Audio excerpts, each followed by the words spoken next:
Halo sahabat berumpun, apa kabar? Suara saya masih serak nih.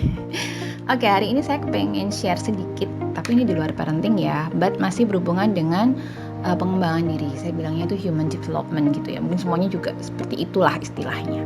By the way, ada satu hal yang lucu banget. I don't know apakah ini lucu atau enggak, tapi it happens to me gitu.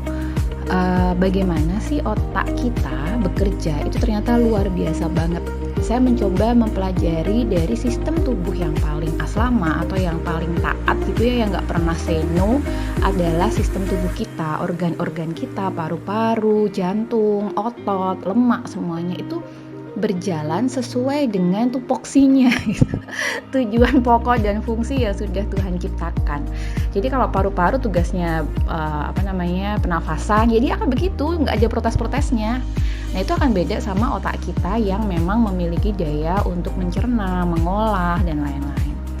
Nah disinilah saya dapat pengalaman bahwa ketika hidup kita oke, ketika otak kita dalam mode sadar atau conscious atau mindful, itu ternyata bisa mengubah semuanya.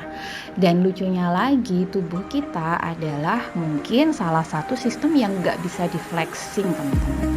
Maksudnya nggak bisa di flexing tuh gini, orang-orang mungkin bisa ya flexing pura-pura kaya, rental mobil mahal, mewah, atau pinjem, atau foto pakai mobil tetangga, atau foto di villa and then diakuin ini rumah aku loh, atau jalan-jalan kemana. Sebenarnya dia tidak melakukan itu, atau pura-pura punya duit banyak dengan bergaya hidup mewah. Atau kalau mungkin baru belajar, kita bisa flexing kepintaran kita di ujian atau tes dengan SKS, sistem kebut semalam bisa, atau pakai Google lah atau apa, itu bisa. Tapi ternyata tubuh kita nggak bisa di flexing. Maksudnya begini, ketika kita tidak berolahraga, ketika kita tidak membangun otot, ketika kita tidak oke makannya, tubuh kita itu nggak bisa disogok dengan udahlah yuk kamu pura-pura oke dong, yuk kamu jalan terus dong, otot kamu ini yuk dibentuk gitu pakai operasi plastik. Mungkin hidung bisa ya, tapi otot, kesehatan paru-paru, kesehatan jantung kita, and then sirkulasi darah, bagaimana cara flexingnya, bagaimana cara kita memanipulasikannya. Ternyata sejauh yang saya pelajari sampai hari ini, satu-satunya yang bisa membuat badan kita bagus mungkin, yang bisa membuat imunitas tubuh kita meningkat, yang bisa membuat kita lebih oke setiap hari, ya latihan dan makan makanan yang mindful gitu loh, yang bener, yang memang makanan ini nggak sekedar enak tapi memang dibutuhin sama tubuh kita, nggak asal masuk gitu. Yang penting aku pengen ini, aku pengen itu, aku stres makan, aku sedih makan, atau malah nggak makan sama sekali, nggak pengen makan karena nggak enak badan. Nah hal-hal seperti ini ternyata berdampak. Begitu juga dengan kesehatan mental kita. Ketika kita sedang down, kita nggak oke, kita sedih, itu akan pengaruh ke tubuh kita. Makanya mungkin teman-teman yang sering sakit, cek lagi, apalagi sedih, apa sedang dalam vibrasi yang rendah, atau sedang marah-marah tapi tertahan, atau sedang apa ya, ada yang berhubungan dengan mental kita yang tidak selesai. Karena biasanya itu akan mengaruh atau berdampak pada sistem tubuh kita.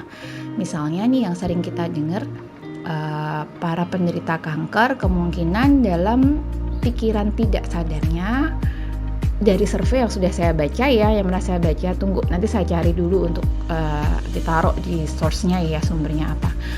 Itu biasanya karena kesepian yang tak berkesudahan gitu. Jadi hati rasanya sepi, nggak ada teman cerita, hal-hal seperti itu. Jadi penyakit-penyakit dari pikiran itu akan terreflekkan ke badan kita, akan terpapar atau berdampak ke tubuh fisik kita. Nah itu pun juga kejadian ke saya teman-teman, ketika beberapa waktu yang lalu ya, bulan-bulan, masih di tahun inilah, tengah tahun ini mungkin ya, I felt so down.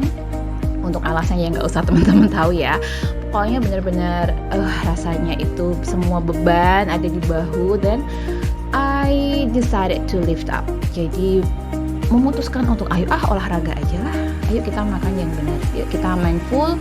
Selama ini mungkin saya memasukkan hal-hal yang sekedar saya suka ke tubuh saya, entah itu minuman, entah itu makanan, entah itu pikiran, pikiran, entah itu bacaan, tontonan, atau pendengaran saya. Pokoknya yang saya suka aja, bukan yang benar, bukan yang sehat, bukan yang memang saya butuhkan. It's different ya, yang kita butuh sama yang kita pengen.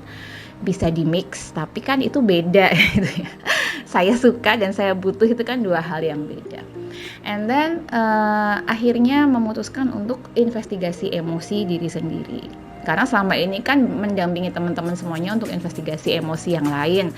Kadang-kadang lupa untuk menginvestigasi emosi diri sendiri. Nah, itu yang saya lakukan. Saya investigasi emosi, nangis-nangis, saya tulis, kenapa kok begini, apa yang terjadi sebenarnya, asumsi-asumsi apa yang timbul, mental block apa nih yang keluar lagi, luka-luka lama apa yang muncul.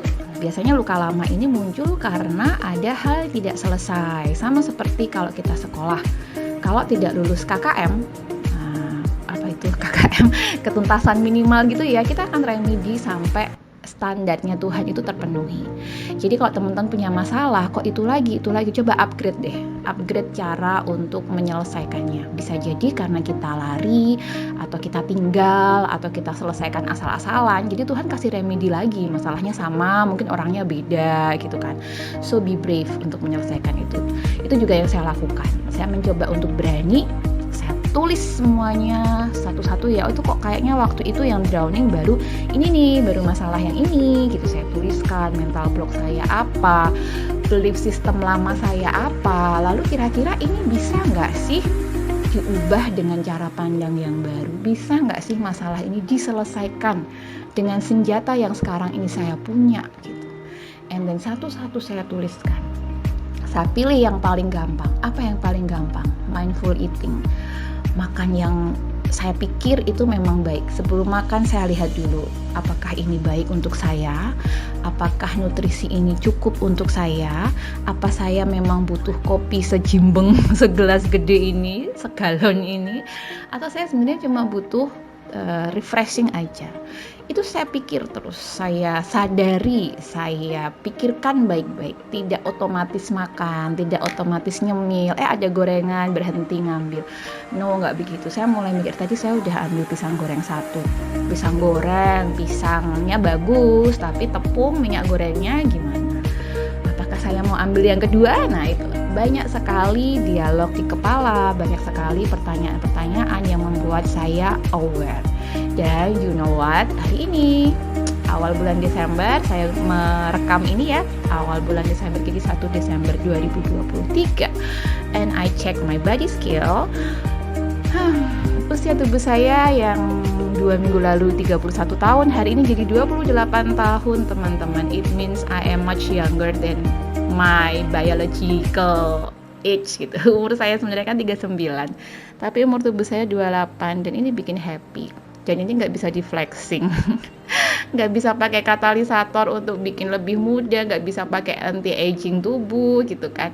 Dan ini benar-benar proses yang kita lalui setiap hari sedikit demi sedikit. Atomic habit is real. Teman-teman hanya perlu memilih mana yang paling mudah untuk dikerjakan and then consistent doing it. Even yang paling simple seperti tadi ya, seperti saya mengaktifkan mode sadar aja, untuk menyadari apa yang kita ambil, untuk berani menerima bahwa selalu ada konsekuensi dari semua pilihan yang kita ambil gitu. Jadi berhati-hati, tidak reaktif tapi mengubah cara pikir menjadi proaktif. Sebelum bertindak, berpikir dulu apa yang akan terjadi kalau saya melakukan ini itu. Awalnya berat, awalnya ribet, dan banyak yang protes dalam artian, ribet banget sih hidup kamu, cuma makan ini dipikir gitu kan, mendengarkan tubuh. Jadi ya sudah, tidak ada orang yang mungkin suka sama perubahan kita, banyak orang yang mungkin gak senang sama progres kita, dan mereka akan terus menerus megangin kaki kita ya, gravitasinya diperkuat supaya kita tidak naik level, supaya kita enggak naik ke tempat yang lebih tinggi, dan itu sesuatu yang wajar friends. Maka kalau kamu mau berubah, kalau kamu belum siap, keep it secret for yourself, sampai nanti teman-teman kamu bilang, ih kamu sekarang keren banget ya. Itu pencapaian terbesar. Gak usah nge-boosting di mana-mana, gak usah cerita-cerita gue mau ini loh, aku mau bikin habit A E O E O E. Kecuali memang teman kamu suportif ya, itu bisa menjadi support system yang baik. Tapi kalau kalian masih di lingkungan orang-orang yang stay the same, alias kalau kata dosen kuliah saya, chase their own tail gitu ya, run around the bush gitu, muter-muter di semua itu terus, ya mereka nggak akan paham. Mereka nggak akan paham semua langkah yang kita ambil. It's okay. Small progress is still progress. Atomic habit 1% setiap hari. Kalau diakumulasi 1 bulan 30%. Jadi kalau saya mulai tengah bulan 6, sekarang 12, 30%. 1 bulan kali 6 bulan 180%. That is why baru kerasa di akhir tahun ini, oh iya, ternyata saya menjadi pribadi yang beda. Menjadi orang yang lebih bijak menurut versi saya. Menjadi orang yang tidak menghakimi seperti dulu, tidak segampang itu menghakimi. Menjadi orang yang lebih santai, menjadi orang yang lebih kuat mentalnya. Yang saya rasain ya. Mungkin kalau yang lain bilang, enggak lah, lu masih biasa aja. Ya enggak apa-apa. Setiap orang punya pendapatnya masing-masing. Tapi I'm proud to myself. Di akhir tahun 2023 ini ada pencapaian besar yang saya dapat dengan pembelajaran bahwa proses itu tidak bisa di-flexing, proses itu tidak bisa dimanipulasi. Belajar dari sistem tubuh yang aslama, yang tunduk patuh pada, ya memang awalnya dia diciptakan begitu, nggak ada protes-protesnya gitu ya.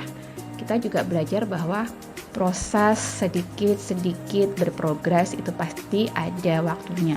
Tapi kalau cuma duduk, berangan-angan, bermimpi, tapi tidak ada tindakan, ya you will stay the same over there. Bahkan 10 tahun ke depan kita bikin resolusi tapi kita nggak kerjakan, ya akan jadi gitu aja. Oke, sudah mau 2024 teman-teman, 1 bulan lagi, ayo semangat yuk.